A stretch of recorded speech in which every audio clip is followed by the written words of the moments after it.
Então, se o seu fermento tá lerdo, a primeira coisa que você vai ver é a temperatura.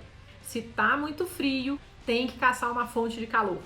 Isso é o ponto 1, é o ponto 0 para qualquer fermento. Ah, não, mas aqui em casa tá 20 graus. 20 graus é frio, tá? Coloca ele um pouquinho mais quente. Ah, mas tá 22 e não tá dando certo. Você falou que com 22 dá certo. Dependendo do fermento, ele precisa de um pouco mais de calor. Se o seu fermento não está se desenvolvendo bem a 22 graus, procura uma fonte de calor para ele. Inclusive, se você é aluno do meu curso, eu coloquei embaixo dos vídeos do fermento lá no curso uma anotação, né? Uma dica importante para você, que eu falo exatamente isso. Se o seu fermento não está se desenvolvendo bem a 22 graus, coloque num local mais quente com fonte de calor, tá bom? Então isso é super importante. Outro ponto, você vai fazer, se ele está desenvolvendo mais lentamente, você vai alimentar uma vez por dia, pelo menos, tá? E você vai tentar alterar alguma coisa. Normalmente, se você buscou uma fonte de calor para ele, isso já vai ajudar.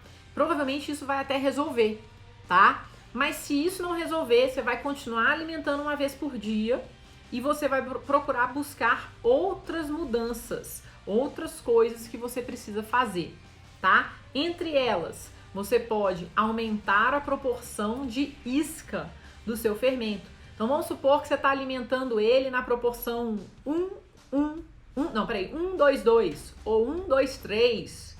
Talvez seja melhor você voltar para a proporção 1, 1, 1, que é o quê? Uma parte de isca, uma parte de água, uma parte de farinha, tá? Isso se você tiver mudado a proporção. Aumenta a proporção de isca, porque quando você tem mais isca, você tem mais micro-organismos ali dentro e isso vai ajudar na fermentação, tá? Então isso é uma coisa que você pode fazer também. Outra coisa que você pode fazer, aumentar a quantidade de farinha integral, né? Se você está usando só farinha branca, usa um pouco de farinha integral nele, porque a farinha integral tem mais nutrientes e vai encorajar, né, o desenvolvimento da galerinha, das bactérias, das leveduras, e vai trazer mais nutrientes para elas, então elas vão se multiplicar, vão fermentar melhor, tá? Uma outra coisa, você pode também mudar a água que você está usando, porque às vezes a água que você está usando não tá legal para ele. Como que você vai saber? Experimentando outra água, né? Você pode fazer o seguinte, na próxima vez que você for alimentar, você vai dividir em duas partes, vai pôr uma num vidro, outra no outro vidro. Uma você vai usar a água que você estava usando, outra você vai usar uma água diferente. E aí é a única mudança que você vai fazer. Vai deixar no mesmo lugar, alimentar com a mesma farinha, só mudar a água. Aí você vai ficar olhando e a cada hora você vai lá observar como que eles estão crescendo.